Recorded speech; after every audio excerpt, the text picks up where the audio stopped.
प्रिय आत्मन, सहज योग में आज चरण दास के कुछ दोहे लेने जा रहे हैं।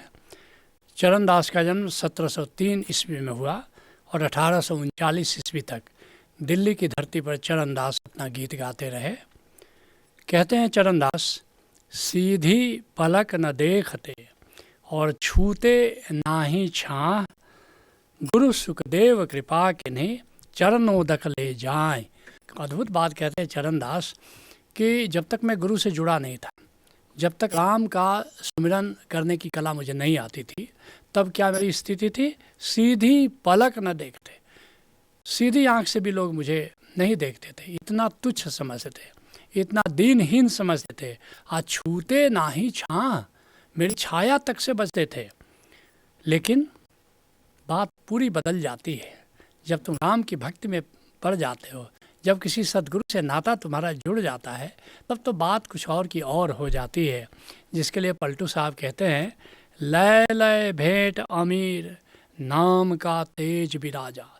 कहते हैं पलटू साहब कि अब मेरे भीतर ओंकार का तेज विद्यमान हो गया है, अब मेरे भीतर सुमिरन का सौंदर्य प्रकट हो गया है। और क्या हो गया है, लय लय भेंट अमीर। कहते जितने अब अमीर हैं, जितने भी राजा हैं, जितने भी जो धनी मानी लोग हैं, जो अपने को बहुत बड़ा समझते हैं, जो अपने को सवर्ण समझते हैं, पलटू साहब कहते तो मैं तो बनिया हूँ, मैं तो नीची जात से आता हूँ। लेकिन नाम के तेज का ऐसा प्रताप है, नाम के सुमिरन की इतनी महिमा है कि अब बड़े बड़े लोग, राजा धनिक, सब आकर के मुझे भेंट देने आते हैं, मुझे उपहार देने आते हैं। सब कोई रगड़े नाक आई के पड़ जा राजा, राजा और प्रजा सब आकर के नाक रगड़ते हैं। मुझ में तो कुछ भी नहीं है, लेकिन मुझ में जो नाम का तेज है, जो राम का तेज है, जो राम की महिमा है, जो राम की गरिमा जो मुझ में प्रकट हुई है, उससे ये चमत्कार होना शुरू हुआ है। सकलदार मैं नहीं, नीच फिर जाति हमारी, मैं कोई सेठ साहूकार नहीं हूँ और जाति भी मेरी नीची है। गोड़ धोए षट करम बरन पीवे लय चारी, लेकिन चारों वर्णों के लोग मेरा चरण धोते हैं और उसे चरणामृत की तरह अपने घर ले जाते हैं पान करने। बिन लश्कर बिन फौज मुल्क में फिरी दुहाई, मेरे पास कोई फौज फाटा नहीं है, फिर भी पूरे देश में मेरे सम्मान की दुंदुभी बज रही, मेरी कीर्ति की पताका लहरा रही है। जन महिमा सतनाम आप में सरस बढ़ाई। कहते ये सतनाम की महिमा है, ये राम के सुमिरन की महिमा है, जो ये बड़ाई देती है, जो महिमा देती है, जो गरिमा देती है। सत्य नाम के लिए से पलटू भया गंभीर, ये सत्य नाम का सुमिरन करते करते, ओंकार का सुमिरन, नाम का सुमिरन करते करते आज पलटू महिमामान हो गया है, गरिमामान हो गया है। हाथ जोर आगे मिले लय लय भेंट अमीर। अब जिसके कारण कि जो अमीर हैं, जो धनिक लोग हैं, जो राजा है, शक्तिशाली लोग हैं, वो उपहार ले लेकर के मिलने आ रहे हैं। कहते हैं चरणदास, सीधी पलक न देखते छूते ना ही छां, गुरु सुखदेव कृपा के नहीं चरणोदक ले जाए। ऐसा कैसे हो जाता है कि क्षण भर पहले तुम तिल होते हो, क्षण भर पहले तुम धूल होते हो, लेकिन क्षण भर के बाद तुम इतने गरिमामान हो जाते हो, इतने महान हो जाते हो, इतने गौरवशाली हो जाते हो। ऐसा परिवर्तन सदगुरु से जुड़ करके होता है, जिसके लिए चरणदास अन्यत्र कहते हैं, किसी काम के थे नहीं कौड़ी न कौड़ी दे। किसी काम के हम नहीं थे, कोई मूल्य देने को राजी नहीं था, कौड़ियों के बराबर मेरी हैसियत नहीं थी, लेकिन गुरु सुखदेव कृपा करी भाई अमोलक दे। मेरे सदगुरु ने ऐसी कृपा की कि अब यही इसी देह में मैंने राम की उपस्थिति को जाना, इसी देह में मैंने आत्मा की उपस्थिति को जाना, और मैं सबके लिए महिमामान हो गया, सबके लिए अमूल्य हो गया, सबकी नज़रों में मेरी प्रतिष्ठा हो गई। कहते हैं चरणदास, गुरु सुखदेव कृपा करे और चरणोदक ले जाए। ऐसी गुरु की कृपा हुई कि अब मेरा पाँव धोकर चरणोदक लोग बड़ी श्रद्धा से ले जाते हैं। कहते हैं चरणदास, ढूसर के बालक होते। कहते मेरी क्या सत्ता थी, मैं तो एक ढूसर बनिया बच्चा था, कोई मुझे सम्मान देने को राजी नहीं था, भक्ति बिना कंगाल, कोई भक्ति नहीं थी। तो ये गुरु से मिलने के पहले की स्थिति का वर्णन कर रहे हैं। ढूसर के बालक होते, मैं ढूसर जाति का एक छोटा सा बच्चा था, जिसके लिए रविदास साहब कहते हैं, जात भी ओछी कर्म भी ओछा, ओछा कसब हमारा।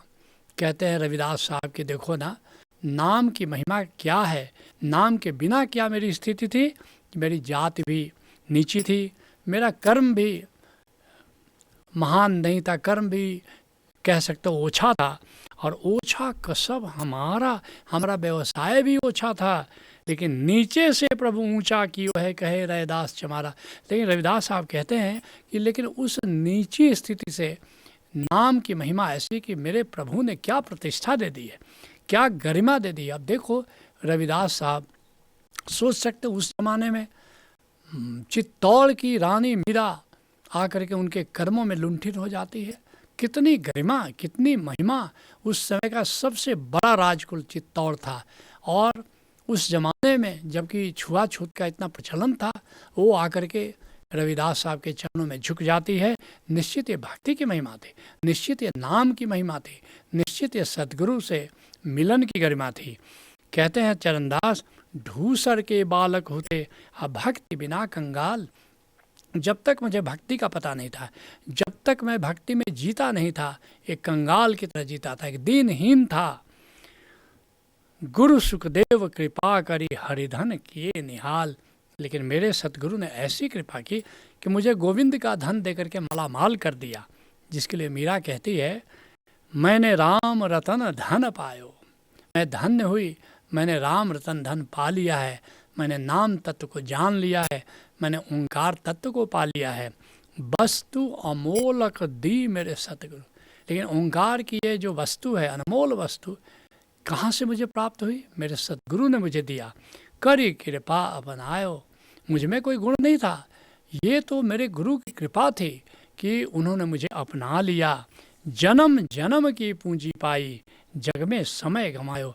मैं संसार में ऐसे ही समय गंवा रही थी, लेकिन मेरी जो वास्तविक पूंजी है, आत्मा की पूंजी, वह मेरे सद्गुरु ने दिखा दिया, उससे मुझे मिला दिया।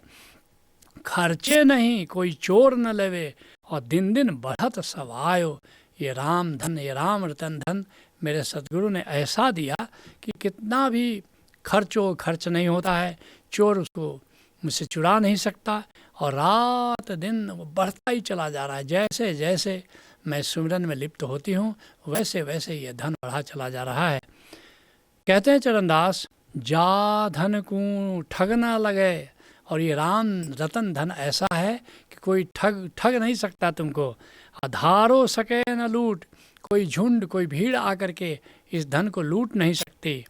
जिसके लिए चरणदास अन्यत्र कहते हैं, हमारे राम भक्ति धन भारी। कहते हैं मेरे पास राम का धन है, राम की भक्ति का धन है, और वह धन बहुत है, वह धन बहुत ज़्यादा है मेरे पास।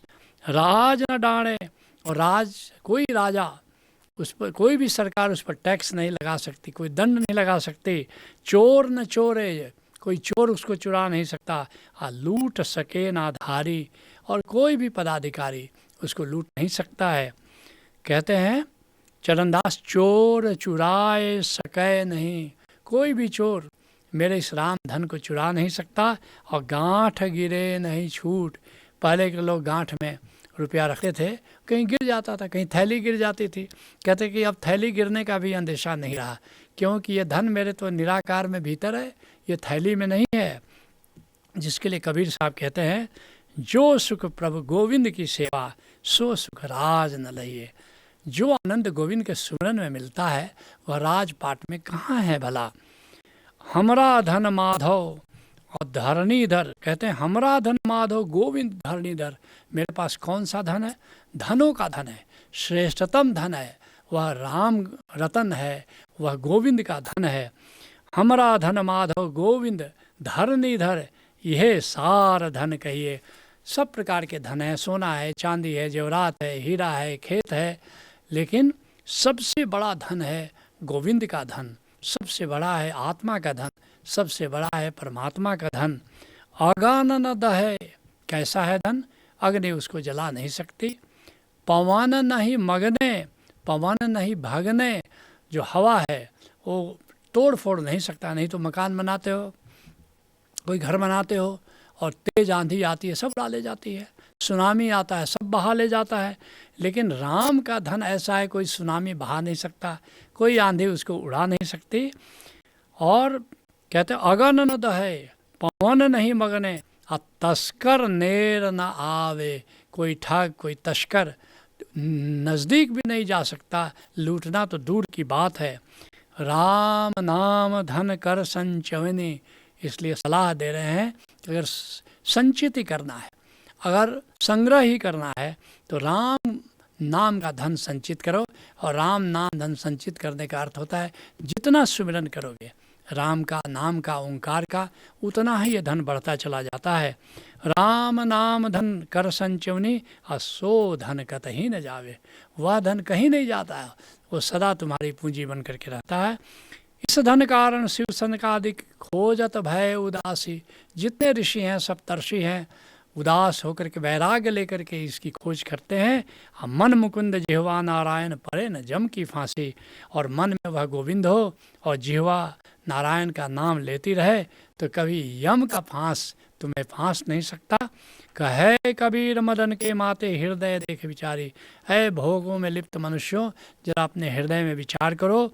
तुम घर लाख कोटि हस्व हस्ती, हम घर एक मुरारी। कहते हैं तुम्हारे यहाँ धन के नाम पर क्या है, करोड़ों घोड़े हैं, हाथी हैं, लेकिन मेरे यहाँ तो, मेरे पास तो केवल गोविंद है और गोविंद का धन है।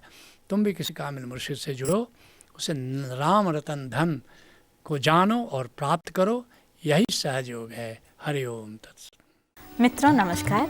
ओशोधारा के 6 दिवसीय कार्यक्रम ध्यान समाधि में आइए और परमात्मा के ओमकार स्वरूप को स्वयं के भीतर पहचानिए। प्रभु को जानने का सरलतम उपाय है ध्यान समाधि। विस्तृत जानकारी हेतु संपर्क करें 9671400196 अथवा 9671400193। क्या आपको याद है कभी हरी घास पर नंगे पांव चलना, जाड़े की ठंडी ठंडी रातों में आग तापना, वन्य जीवों को खोजते हुए घूमना, बचपन में आह्लादित होकर कोयल की कुहू कुहू सुनना? यदि इन सारे अनुभवों को आप फिर से सदा के लिए जीना चाहते हैं तो आपके लिए ओशोधारा प्रस्तुत करती है उमंग प्रज्ञा, एक 3 दिवसीय अनूठा कार्यक्रम जिसके बाद आप अनायास ही गा उठेंगे। क्या उमंग है, क्या तरंग है, ये जिंदगी है क्या, एक उड़ती पतंग है।